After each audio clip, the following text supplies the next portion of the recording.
On May 16, 1986, in the quiet rural town of Cokeville, Wyoming, a deranged couple named Doris and David Young entered the community's elementary school with an arsenal of weapons and a gasoline bomb.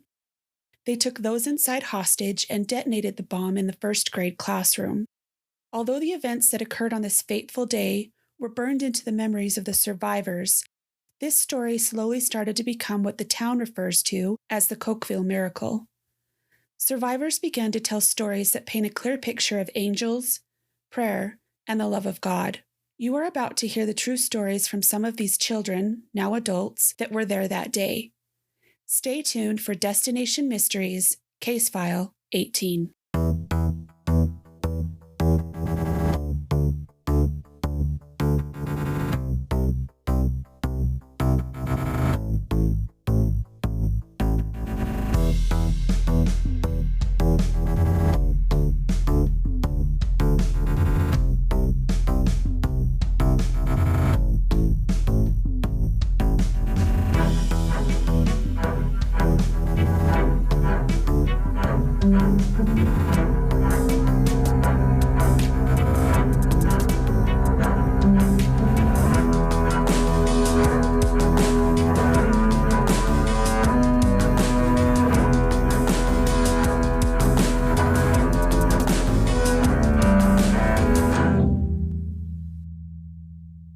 You are listening to Mystery Media Group. Yay!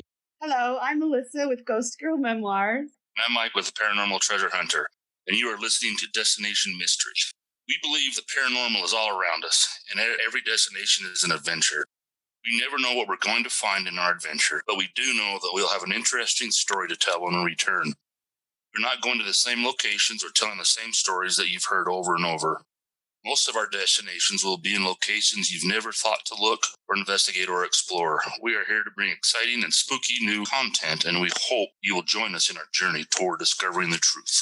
One such adventure turned out to be the small town of Cokeville, Wyoming. We were able to go to the school where the bombing occurred and interview one of the staff members who worked there during the time of the bombing and still works there today.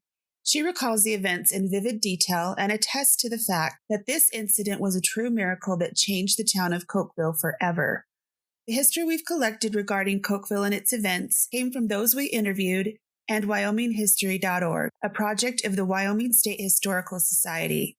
There were about 500 people living in Cokeville in 1986, and slightly more than 100 students attended the elementary school. There are a few of those students who are with us today. We've got Val, Jeromy, and Brad, and they are going to talk to us about their experience during this time. Before we get into that, I want to give you a brief history. David and Doris Young were the couple that broke into the small school in 1986 and placed the bomb in the classroom. David attended Chandron State College in Nebraska, and he earned a degree in criminal justice. He was hired as Cokeville's town marshal in the early 1970s, but was dismissed after his 6-month probationary period. Doris Waters was David's second wife, and they met in Cokeville. After they married, they moved to Tucson, Arizona. At that time, Doris's daughter Bernie and David's youngest daughter Princess were living with them. Doris took on part-time jobs to support the family, while David focused on his writing. His writing was titled 0 = Infinity. While living in Tucson, David came up with the biggie plan to get rich quick. This plan involved his friend Gerald Epp and Doyle Mendenhall. These friends did not know this plan included taking over the Cokeville Elementary School until moments before. This plan included holding each of the children hostage for $2 million apiece and then detonating the bomb, transporting the money and the children to his brave new world where he would be God. When the two friends got wind of this plan moments before the hostage crisis unfolded, they refused to participate. David didn't want them running to the police, so he ordered his daughter Princess and his wife Doris to handcuff the men inside the van. Shortly after entering the school, Princess fled and drove the van with the two men inside to the town hall where she reported her father's plan. In the meantime, David and Doris gathered children, teachers, staff, and visitors in the elementary school into one central location. They crowded 154 people into a small classroom.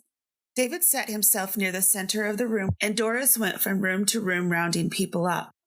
Once everyone was gathered into the rooms, David distributed his copies of his philosophy 0 equals infinity to everyone present. He also sent a copy of the document to President Ronald Reagan, president of the Chandran State College, and other media outlets. The teachers and staff tried to keep the children calm by reading stories, playing games, and praying. After approximately 3 hours, David connected the bomb to his wife Doris and went to the restroom, which was attached to the classroom. Doris accidentally triggered the bomb by moving her arms, and the explosion engulfed her in flames. It burned many of the nearby children. When David emerged from the bathroom to find his wife in excruciating pain, he shot and killed her. Teachers and staff frantically got the children out of the building as fast as they could by escaping through windows and nearby exits. David shot John Miller, the music teacher, in the back as he was trying to escape. David then returned to the restroom where he shot himself. The only 2 fatalities were David and Doris. Everyone else survived, including the music teacher. 79 children were taken to nearby hospitals for treatment from burns and smoke inhalation, and in the coming weeks, stories began to emerge of guardian angels seen by the children in the prayer circles they formed. Many recount the angels surrounding them and protecting them as the bomb exploded. Many also recount being led out of the building by those angels. To this day, it is a mystery how this bomb didn't kill everyone in the room. There have been many newspaper articles, books, documentaries, and movies, including the most recent movie titled The Cokeville Miracle, which came out in 2015.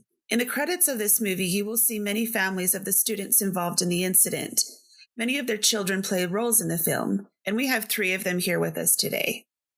So, were you all born and raised in Cokeville, or can you tell me what brought you to Cokeville? Val, do you want to start? There's no hospital. There's no hospital in Cokeville, so most of us are born in Montpelier, Idaho. But we're all from there. It's mostly ranching community. It's tight knit as far as everybody knows everybody. In my research, there was approximately 500 people that lived there during this time. Yeah, Cokeville, right now, according to the numbers, has 535 people to be exact. So there's been an increase of 35 since 1986.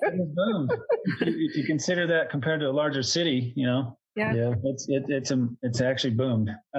It actually went up by a family of 5 because I moved back there. So oh yeah, there's 500. And you live there now, Brad? Yeah, I moved back there just this summer. How do you like it? Well, yeah, I mean, I love Cokeville. There's things about every town or every place you live that are obviously pros and cons. I think one of the big changes for me, talking about what's going on, having my kids go to the actual school that happened in is a little more different than before, which I never thought would bug me or not, but brings back. But it does, huh? Memories, yeah. Well, if you think about it, yeah, it definitely does. That's why I don't try to think about it. I can imagine.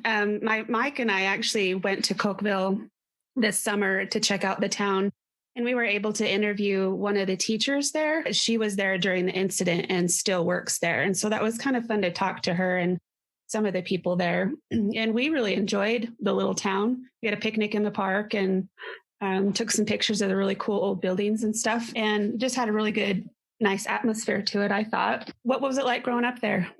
Well, for me, Cokeville was like we were saying, it's a tight-knit town, very family orientated, very religious town too.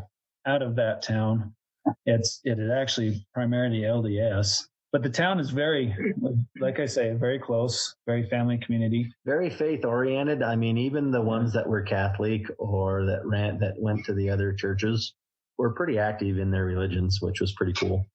I just think it's a highly spiritual, God-fearing, however you want to word it. Melissa, I'd like to add that growing up, you felt free to live there. You rode your bike around, you played, everything felt safe, and the kids just kind of felt like they owned the town because you could do whatever you wanted to, basically. You didn't have to worry about bad guys at the time when I was growing up. So everything was just really shock to our town when that happened. One thing I tell a lot of people is Cokeville was kind of a community-based parenting. I mean, any parent saw something you shouldn't be doing, or maybe you could be doing, or whatever. I mean, they were involved, is what I'm saying. Everybody was kind of involved. But yeah, we had a lot of freedom, and that is one of the best parts of living in a small town. How do you remember this day going, or how did your day start out? We were fifth grade. I was 11 years old at the time, and I remember the day being like a really sunny, nice day. And I was getting ready for school, and my mom sent us out the door, and I ended up getting to the school, and it was just a regular day, just showing up to school. And we did our normal activities. We had recess, and it was basically shortly after recess when this whole incident happened. The reality is, that morning, I remember it really sunny. It was a beautiful, really kind of almost a cloudless day. It was pretty bright, still cold. It's Cokeville, but it was an eventful year. That was the year that we watched the shuttle go up and explode. That's right. I remember that. Happened. We watched that live. That's kind of part of my story, because that's some of the thoughts and feelings I had at the time. I kind of thought, well, I guess getting it blown up is not that bad. And so you were in fifth grade too, Brad? Yeah. And Val, you were in high school, correct? I was in high school, but my house was right next to the school. The road to the elementary school split my yard and my grandpa's yard. And I actually knew him. I knew David Young when I was a little girl. He was a sheriff in our town, and we'd ride by his house, and he'd sit on his porch with his feet up on the railing and twirl his pistol around his finger. We were actually pretty scared of him. We'd ride our bikes by. We'd cross the street to go past him. He's kind of a scary fella. But when you first realized that he had entered the school and they were gathering the kids up into the schoolroom, what were kind of the thoughts and feelings that were going through your heads as that was happening? I'll just kind of give you a little more of a storyline of it, if that's all right. You bet. So we had just come in from recess, probably whipping up on the sixth graders in football. That's determined at the time. Our very first class after recess, we actually go straight down into the music room, which is also the art room, which is on the totally other end of the school, and it's kind of on its own. No other classrooms are really near it, and so we went down there, and that's how we started our day. And Mr. Miller decided that he was going to go get the video camera or the video system to go watch, the concert we had the night before. And so he left. And he didn't return for a while. So he never did return. But because it was a while there, we started shooting rubber bands at each other and started a little war in there. And we piled up chairs, and we were kind of being kids. And in my scenario, I actually went into the art / drum storage area when she finally figured out that there was another group of class down there, which was significantly later. We were the last class that they brought into the room. But anyway, she had cleared the entire room before. Yeah, Doris. Yeah. So she had made her way into the room. Found where you were at. Got everybody else out and asked them to leave. She didn't realize we were in that room. We'd hit the bass drum or whatever, or she ended up double checking it. She opened the door on us. Jeromy says she was actually nice to them when she was inviting them to leave. She wasn't as nice to us. She was more irritated. It kind of seemed like we had done something wrong. And anyway, so she's like, "You need to catch up with your class." And I started to head down the hallway. Colton was ahead of me, and the classroom had already cleared most of the hallway, so they were quite a ways ahead of us. And at that time, of course, the bathroom's right there. So I snuck into the bathroom and had to use the bathroom. And she decided to come in and collect me there. And I told her that that's not a place for you to be. And we had this little discussion. And long story short, I was pretty much the last one in the room, because by the time we got down to the end, there's a drinking fountain too. So I had to stop and get a drink at this time. So you can kind of tell how I was as a kid, I guess. So when we got about that part, that's when I started really, on a spiritual sense, I actually recognized right away, right before I got to the room, I could actually feel something was majorly wrong. Kind of like the feeling of evil. I don't know how to even put it. I could just feel it. And as I looked in and could see kids crying, and him sitting there at the table with the bomb and the guns, I recognized right away as being an older student. Obviously, 5th grade, we were, second oldest is in the whole school.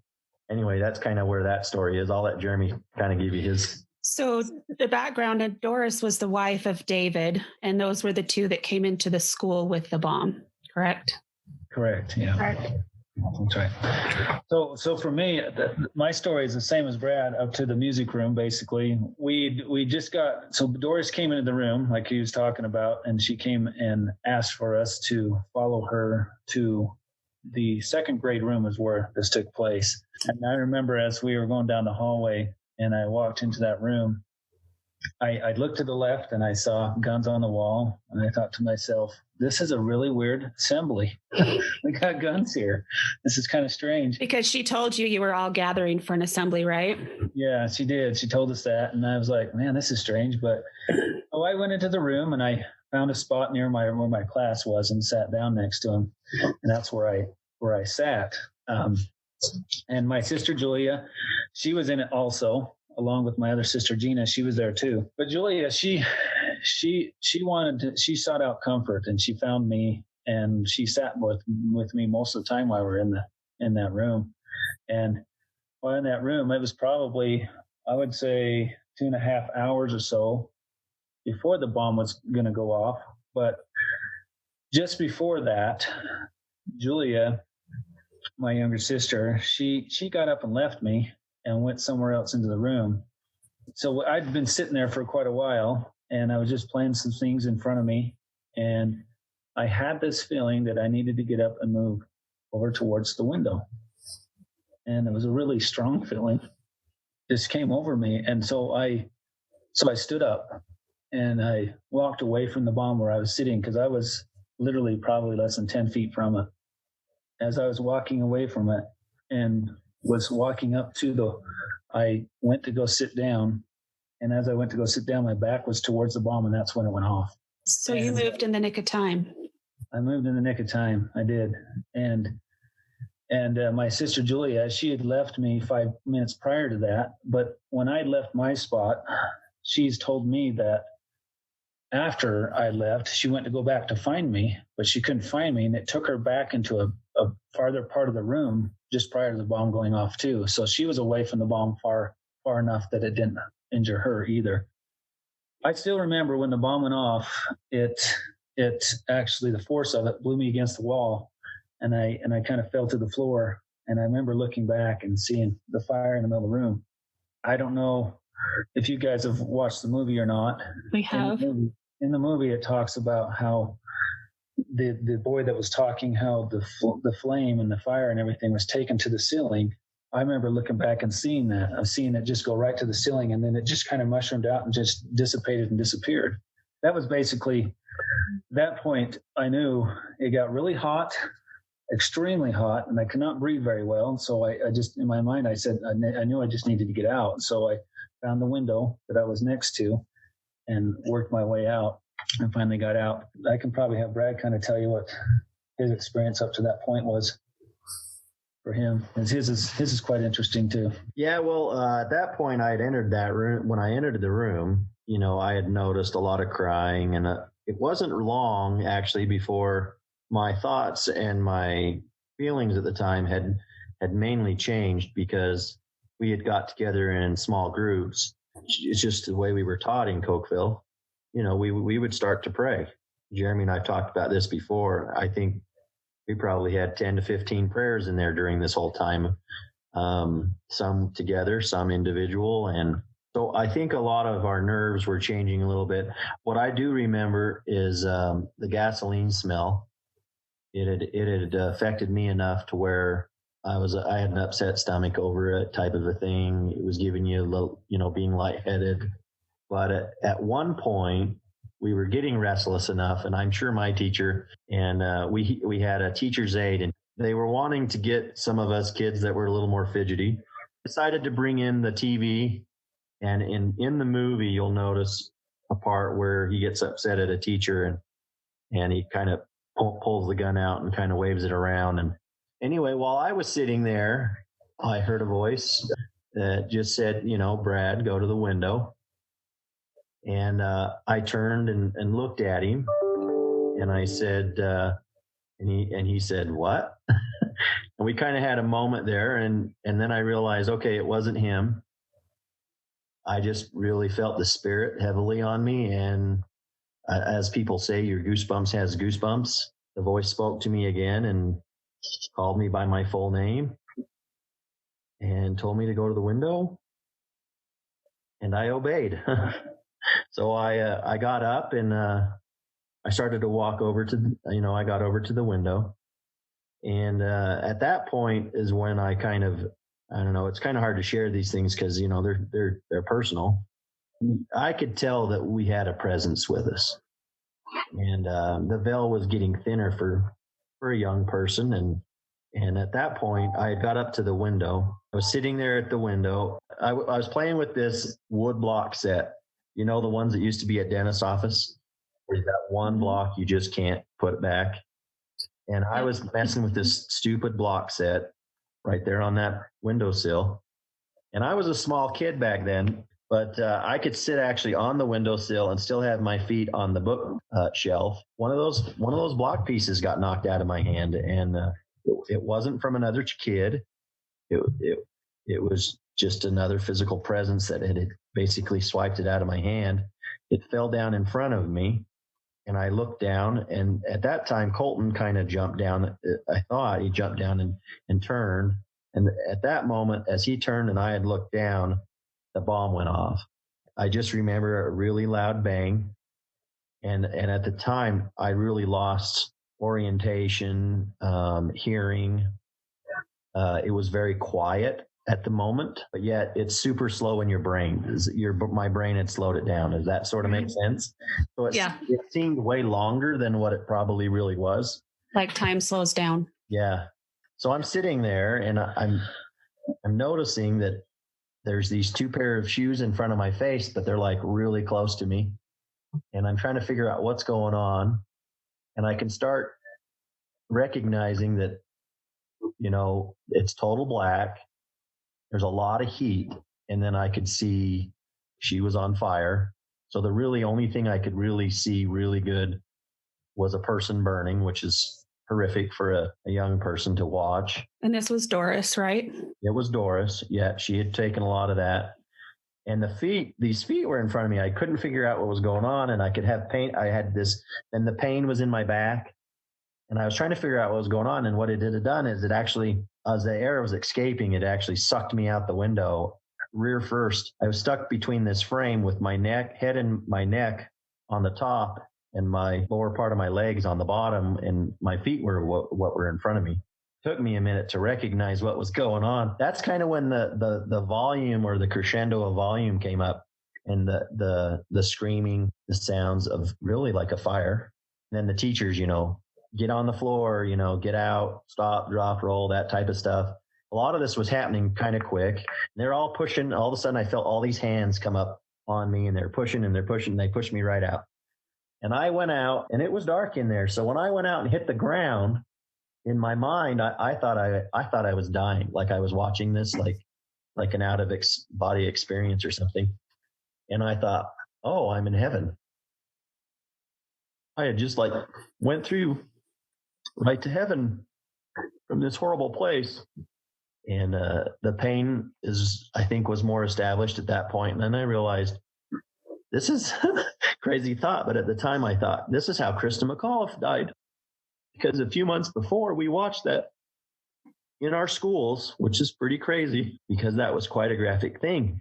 And it was obviously a big impression on me at the time, because I thought, well, this is how that school teacher died. and it really wasn't that bad. It was some slight pain, but I hadn't recognized I was still alive, and it really wasn't that bad. And anyway, at that point, I had recognized I'm alive. I'm good to go. So I got up and I started taking off. I joke around. I said I was the last person in that room, and by golly, I was the first one out. I took off running. I come around the corner by Val's house and Art, and as I turned the corner there was just all kinds of people. As a youngster, we were able to read his little Life to Infinity, and he had kind of talked about how there'd be other people around that might be part of. So he kind of brainwashed us a little bit. I kind of had this feeling like maybe he had people outside that could shoot us or something. You know what I'm saying? Like, so he was telling you all about this big plan that he had, correct? Yeah, he did. While he had you in the room. Yeah. Well, anyway, I come around that corner and I just remember all these awesome, big, strong adults, but I could not recognize any of them at the time. So to me, they were just scary. And the only person that really caught my eye of all people, our chief of fire department, Glenn Walker. So I remember he kind of got my attention. I slowed down enough, and then I think people thought, okay, he's fine. And then Mr. Miller had fell over right next to me, and he kept saying, "My back, I've been shot, my back." They kind of focused onto him and didn't focus on me. They pulled his shirt down, and I could see the blood coming out of his back. Mr. Miller was the music teacher that was shot, correct? Yeah, he was the one that got shot. Yeah. Okay. And he was also our teacher at the time. So, right. So anyway, the moment I saw that, and then I was like, okay, I'm out of here. So I took off running, and I headed to my grandma's house, which from the school is about 3 city blocks from where the school sits, but probably 2 blocks from that intersection from where Val's house is down to grandma's. And I come around and I come through the back door, that's how you entered my grandma's house. She was getting ready to come to the school, and she was getting prepared for that. And it surprised her.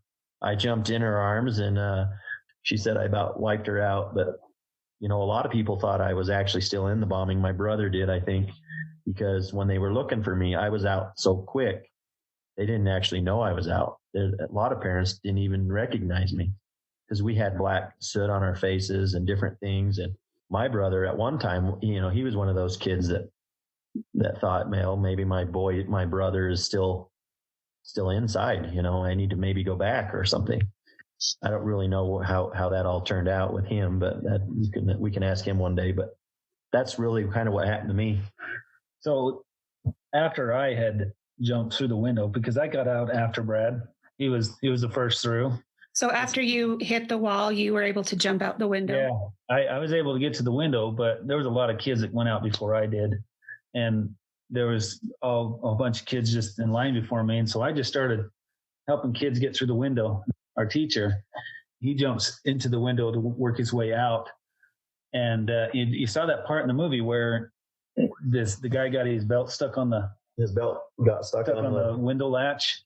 I watched that all happen, and I was like, man, he's got to get out of here, and he's stuck, and I'm stuck here. And so in your mind, you start freaking out quite a bit. And I knew I had to get out. It was hot and miserable, and a bunch of kids just grabbed his feet and kind of pulled on him, and then his belt latch loosed, and then he just fell through the window. And then we all started coming out, and he was standing there just helping us all get out as soon as he got out, and was telling us to run down the street and head down towards Main Street. That's where the help would be. And so we headed down to the Main Street. And I remember coming around the corner, and that was the part where Brad, he saw Mr. Miller on the ground. Well, they were attending to Mr. Miller at the time as I was approaching that scene. And then I also saw a bunch of kids right there on the lawn. They had kids that were burnt the worst, and they were actually putting cold water on them on the lawn there. And I remember seeing that and just going, oh, well, how did they get burnt? And I didn't, And I just felt really bad for them. But they directed me to the Tater's house, where I went in there just to wait for my parents to show up or someone who would come and get us as kids. Because once I got to that spot, first thing I wanted to do is find my 2 sisters. And as soon as I located them, and we all went to the Tater's home and just waited in their living room. Actually, at the time, I could say this: my parents, they were in Ogden when this is all happening. And they turned on the radio and got word on the radio that this whole hostage situation was happening in the Cokeville Elementary School. And so they don't usually listen to the radio either. Yeah, no, my mom and dad, they're not radio listeners, but my dad just had the feeling to turn it on. And so he turned it on. And they were still doing errands, in Ogden and doing some shopping. And they had to go to a certain building. That's why they're in Ogden doing it. They hurried. Once they heard that, my mom freaked out, obviously. They sped home as fast as they could. So the only guardian or parent figure that we had in town at the time was my sister Jennifer. And they let the high school out early, obviously, and they were all waiting. And my sister Jennifer found us in the Tater's home. She got us all kids together, and they were actually trying to transport people with the ambulances to different hospitals. And we were some of the last ones to go to the hospital, so we had to wait for an ambulance. And then as soon as we got an ambulance, my sisters and I and my older sister Jennifer, we all were transported in the ambulance to the Montpelier Hospital. I only sustained a burn on the back of my arm and the back of my neck, and my sister Gina and Julia, they didn't have any burn at all, but they just had smoke inhalation like I did. But my parents, trying to remember, they found a payphone and they ended up calling the Wilds, and they asked what was going on. My parents did. And so what they ended up doing is finding out that was sent to in an ambulance to Montpelier Hospital, where my parents just ended up meeting us there. I mean, from that point on, the experience didn't really ever bother me too bad. I didn't have any after experience trauma or anything, nightmares or anything like that. But I sustained a lot of my experience. I was in shock at the time. I had smoke inhalation, and a lot of my suffering came from right after the bomb happened. And so that's what happened to me as far as the experience and everything. Jennifer, his sister, was my age. So we're talking a freshman in high school being responsible for 3 of her younger siblings in a situation where it's never happened before. So there's no lockdown plans. Nobody knew it was total chaos because now they have plans. These things happen. They have plans where to go find your kids. It was a house across the street. Who would know to go find them? But I can't imagine the responsibility Jennifer felt there trying to take care of her younger siblings. And you know what we're doing? I mean, what are we, 15 when we're freshmen in high school? 15, yeah. 16. So I can't imagine that responsibility she felt at that time. And a lot of the information everybody was getting was from the radio. And because we didn't have all the wonderful cell phones, and a lot of that information was being construed. I was in Casper, Wyoming. They had taken our team. We were there for track, and they took our team and put us in a hotel room, the conference room of the hotel room. And I'm sitting there with a coach who's got kids in there. I'm sitting there. One of our assistant coaches' dad was the principal, and everything they were telling us on the radio, they were saying that, oh my gosh, I've just been shot. Well, what he said is, oh my gosh, the bomb went off. And then they're saying the kids are being blown out of windows. That's what we're hearing in this conference room. And they were shoving the kids out of the window. So a lot of the parents that were hearing the information, like Jeremy's parents hearing this, they hearing the worst of the worst. And also, like Brad Shane did, he ran home. A lot of the kids ran away, and some of them actually sustained more burns by doing that because they didn't get medical attention right away. They were scared and ran to grandma's house, or the safest place they knew. I can't even imagine being a parent and being away and listening to that on the radio, especially when it's. Yeah, so I want to tell you a little bit about my parents too. Their situation. So my mom, she worked over at a dental office in Montpelier, Idaho, and she was just at the end of work or I can't remember exactly where. People around her were like, "Man, that's crazy! What's going on in Cokeville?" And she's like, "What's going on in Cokeville?" You know. She hears about this bombing, and so she runs over to her mom's, which is my grandma, and they're talking. They're kind of not knowing what to do, and they decide, well, we're going to drive to Cokeville. So they get in the car and they take off. Maybe 15 miles into the drive, and the bombing goes off, and the radio guys are doing all of this extra commentary that is not really actually happening. I know there's a few people who said that they actually mentioned that there were bodies everywhere. And that's what we were hearing. And to have a mother hear that. And I mean, I can't imagine what was going through her brain. And they had to pull over because she was driving. My grandma wasn't. And even Montpelier is how far away from Cokeville? At least about 32 miles. Okay. So even that's far away. Yeah. When your kid's in that situation, it sure is. So everybody was a ways away. Yeah. I mean, so my dad, he was driving the bus for the seniors, for some seniors that were doing a senior sneak out in Salt Lake. So he wasn't around either. So it was so I didn't have anything or anyone around. I knew that they really weren't there. I knew the safe place would be to go to grandma's. But anyway, so my mom, she's listening to the radio. She's pretty much losing her mind over this. And they're talking about how they've got injured kids and burnt kids, and they're taking them to Montpelier, and they're taking them to Star Valley, and they're taking them to Logan, and they're taking them to Evanston, and they're taking them to Kemmer. And so she's sitting here going, well, what do I do? Is my kids coming here? Or do I, so they sat on this road yelling at each other, trying to figure out, what do we do? What do we do? And they ended up coming to Cokeville, which was good because Greg and them, that we had gone to grandma's by this time. We had smoke inhalation, some bruises and scratches for me on that window situation, but really we weren't too bad. They wanted us to go to the hospital, but I wanted to stay with grandma. I didn't care about a doctor at that point. On the flip side, my dad, they're in Evanston when they're fueling up. He's fueling up, and the kids are getting drinks or whatever inside this gas station.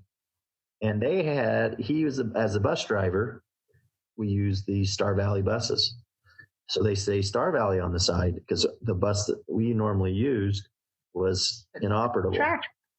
So I was going to say, or maybe a track with me. Yeah, it's probably a track or something. But anyway, the crazy thing is the guy turns and he says, man, it's pretty sad what's going on with your neighbors.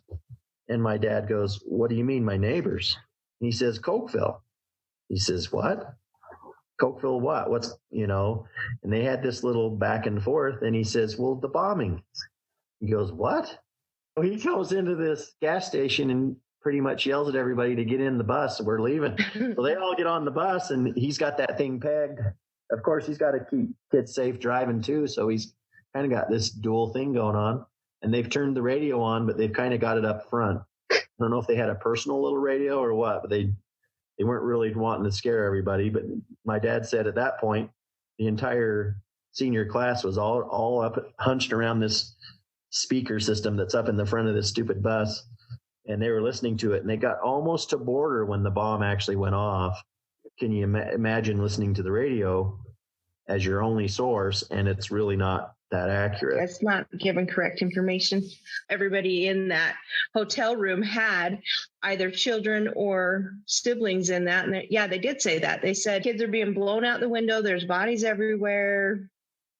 It was pandemonium. Yeah, it was. And I think making assumptions that, this has got to be bad, so we're going to just throw out some stuff, and it wasn't what they said it was. Hey, the media is the same as it was back then. Yeah. Imagine that. Yeah. Hold on. What did they say? False media? Or Yeah, it hasn't changed much. Yeah, so we haven't gone a long way since 1986. So when you were in the classroom and you knew, something was going down, you saw the guns and the bombs, and you said you felt like an evil presence there.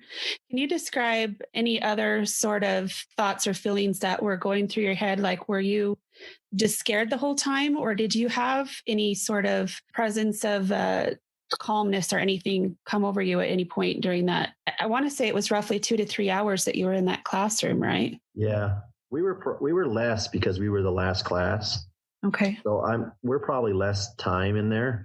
When I got there, I felt I could feel the pure evilness. Like I just knew something serious was going on. I got inside. I wasn't in very long, honestly, before probably the first prayer. From that moment, wouldn't say easy street, of course. I mean, I thought maybe I might not see my mom and dad ever again. But spiritually, I think I was pretty good right when we started watching TV. I think I got a little preoccupied there. I knew I was safe after I had been told to go to the window. Like I said, at that point, the veil for me, that's the best way to explain it for me, is, and I could really feel the presence of the angels that were there. honestly, that was the first time I really felt nothing's going to happen. At peace. Nothing's going to happen. I know I've mentioned this once before. I don't really try to bring it up too much, but you could kind of see movement in the room that wasn't other kids, if that sort of makes sense. Like I said, the veil got thin for some of us, and I don't know why some of us had different situations versus another one. I think mine, God knew He needed to talk to me directly. I was that kind of wild child, I guess, maybe. That no, I felt really at peace through most of it. There were a few horrific moments. I mean, honestly, when the gun's pointed at you, well, it was pointed at my teacher, but when it's pointed right at his belly and you're at his belly height, it's like at your face. So, I mean, I remember thinking that was pretty rough and raw, and I didn't feel very safe. And we had angels watching us. We were being protected, and there's no doubt of it. I am not a perfect person. I'm not the most religious person in the world, but that definitely happened that day for sure. And I think as youthful kids, and just being from a town where you go to church every day or every week, you pray daily, you do all these things that we've been taught, we were way more connected, and we were closer. Have a lot of good memories of all those spiritual situations, and so that's easier for me to focus on. Now, granted, I have a lot of other memories of that. If I wanted to focus on it, I could make it horrific. I could sit and wallow and not want to leave my house, but I owe it to myself and to the people around me to not be like that, to find the good in the situation, and to not sit and focus and dwell on, it's sort of like times today, people are upset over or whatever it might be. And in reality, that's really kind of somewhat out of our control. And as long as we're staying close to the Lord, it doesn't really matter, because He's going to take care of it all anyway. So. Thank you for sharing that.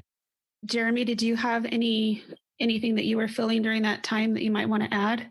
For me, that the time I was talking about when I had the feeling to get up and move, I didn't necessarily see or have an experience where I saw an angel, but I had a feeling come over me that I needed to move immediately. And actually, during that whole time, even when I walked into the room, I was scary at first, but this feeling of peace always came over me. And I didn't feel like that day I was going to be leaving this earth.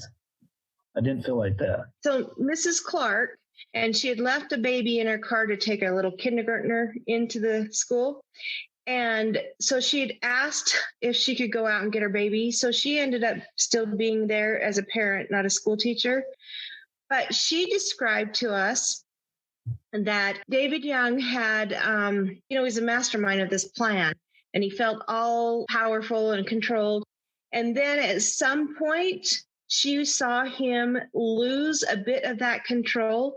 And some say he was diabetic and he might have been having kind of a diabetic reaction or whatever. But others, including Mrs. Clark, she said that's when she felt like Jesus entered the room, and Jesus and Satan can't be in the same room at the same time.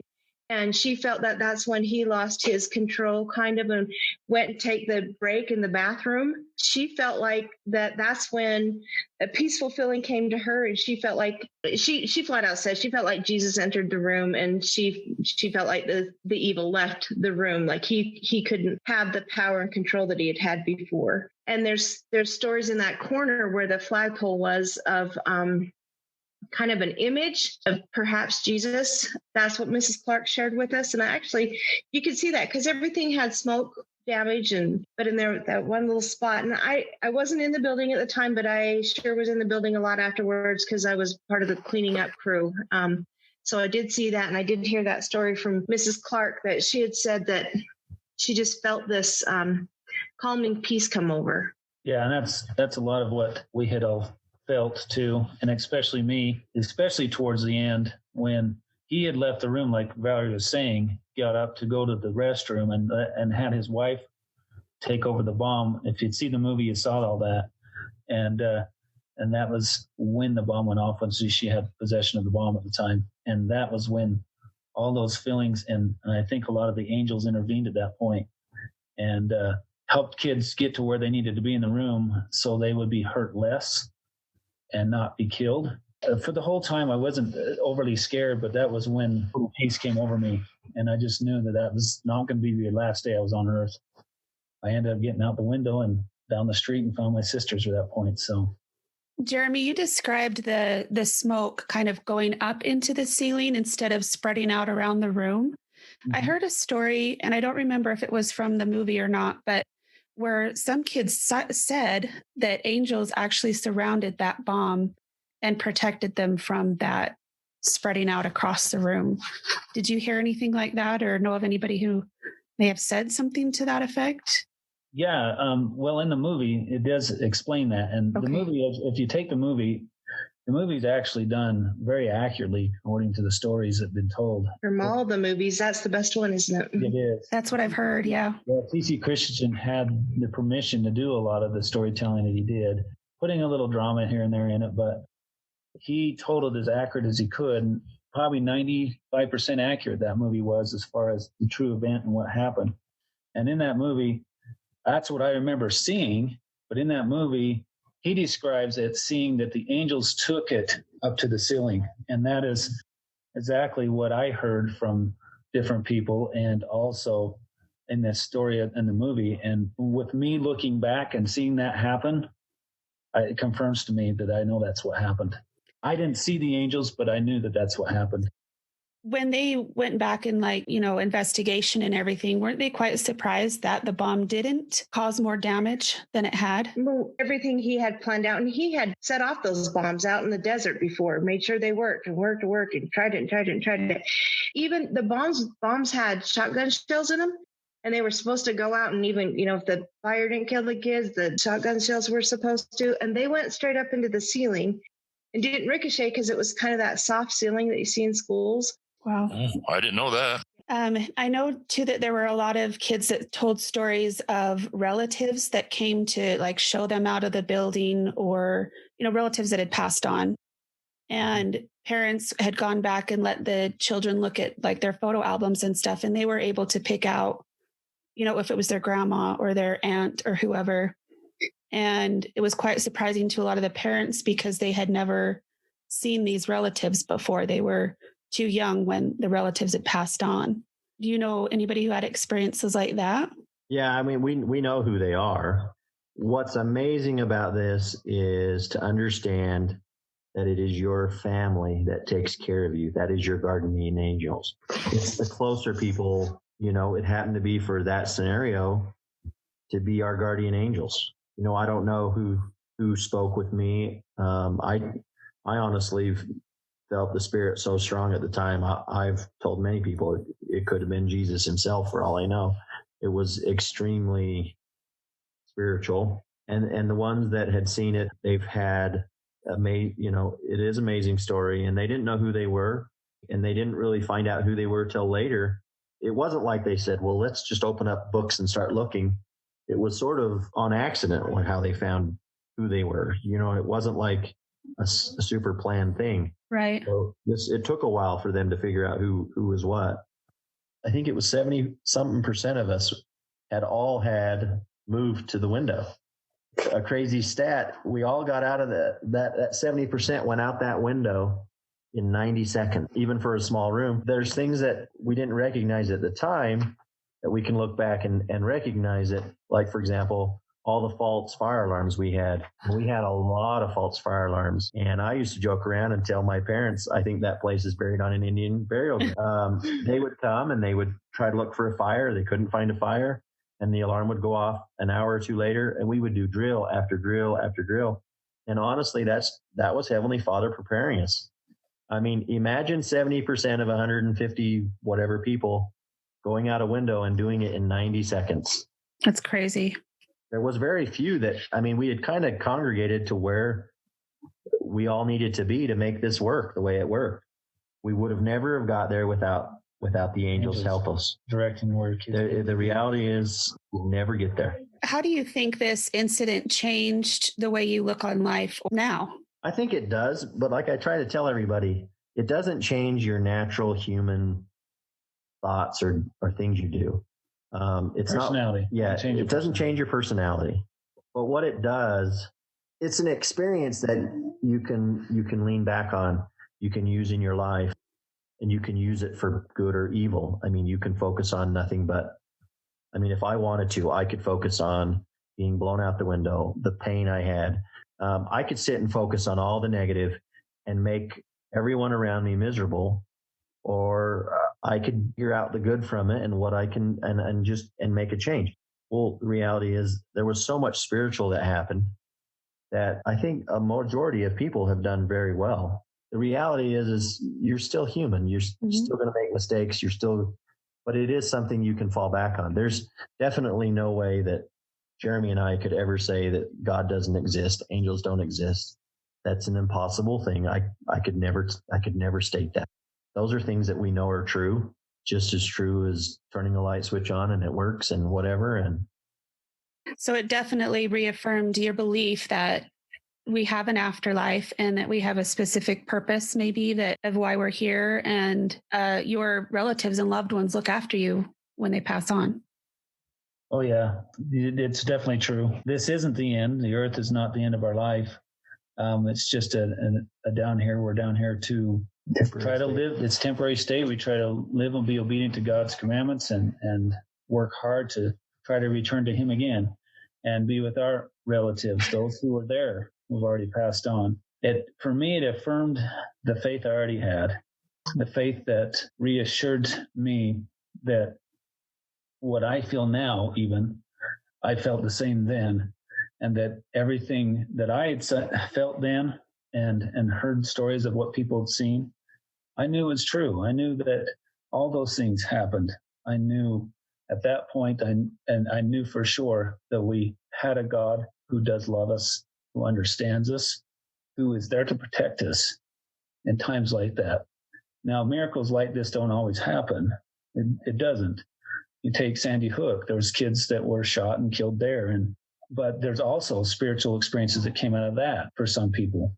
You know, like Brad was saying, it's how you look at it.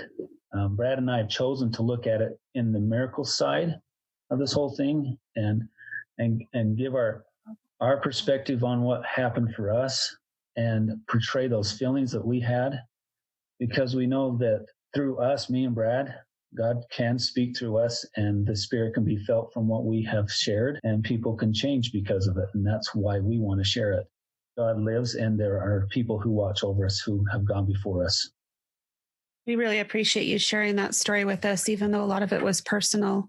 I think it's going to be very helpful to a lot of people out there who have questions and don't know what the afterlife might bring for them. So I appreciate you sharing that. I would like to say what it did to the community just affirmed why David Young chose it in the first place. He wanted to make a brave new world. He wanted the children of Cokeville because they came from good, strong people. They had good faith and have good, strong kids. This happened and the town came together. I mean, it just reaffirmed what he believed as far as them being the best of the best. The town came together and showed what they do for their children and how much their children mean to them and their lives are, their faith is. I think it just brought the town together that way. Yeah, they were saying in some of his journals that he chose the town because he thought of the purity of the children is what he had put. And that's why he picked us. It also shows you that Satan's real and he wants to attack the pure. One thing that we've kind of spoken of, this really isn't about a religion as much as it's about God. It's about our loving Heavenly Father that has angels that are going to protect you. It doesn't matter who you are. It doesn't matter what religion or how you believe. There is a God. He's here for you. And, there is a Satan, and he's going to try to do the opposite. Focus on what you can, and Heavenly Father is always stronger. He proved it that day.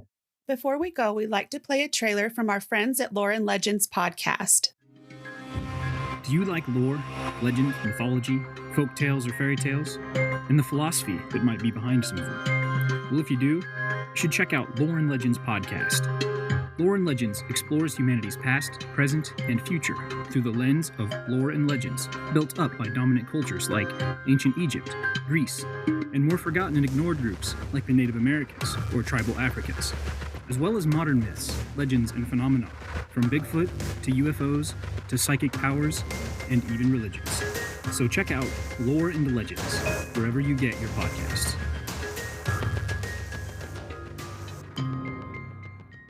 Destination Mystery is a production of Mystery Media Group. You can find our podcasts on Apple, Spotify, Google Podcast, iHeartRadio, and wherever you listen to podcasts. If you enjoy our show, please like, subscribe, and leave a 5-star review. We will be introducing other Mystery Media Group guests in our upcoming episodes, along with weekly bonus material. If you'd like to see more pictures and evidence from our adventures, visit www.destination-mystery.com. You'll find a link to our blog, as well as a link for merch and contact information. Until next time, find your own destination. Solve the mystery. This is a production of Mystery Media Group. Yay!